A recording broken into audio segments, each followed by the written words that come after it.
When you design this task, a memory-based task for manipulation, you realize the model is actually cheating. Everyone who trained a model has war stories. We asked top researchers to share theirs. Hi, Ram. My name is Jiafei. I'm a PhD student from University of Washington. I work on robot learning, foundation models for robotics. Could you share your research in a few sentences? The idea here is that we are trying to train a robotics transformer-based policy that is really good at doing multitask and is able to do like high precision manipulations and at the same time able to generalize to out of distribution from its training data. And what was the very first anomaly or first signs that told you something was off? Sometimes when you design this task, a memory-based task for manipulation, you realize that some models can really work, but the problem is that if you look deeper into the data, you realize that it's actually cheating. What do I mean by cheating means that it's doing an action that is maybe rotating the object slightly to give a hint that this is the past action that I did, so now I use that to condition on my prediction.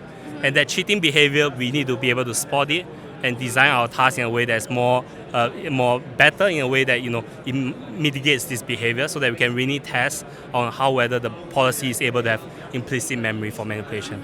Was there any specific tooling or functionality that helped you surface this issue? I think the tooling is a lot in terms of trying to visualize the rollout trajectory, and I think having like simulation is definitely a good example of that, because to do real world experiments for robotics takes a lot of time and effort. Yeah. But if you're able to iterate this in simulation, you're able to visualize all your trajectory, really understand what the robot is doing, and understand what worked and what didn't work in the policy itself.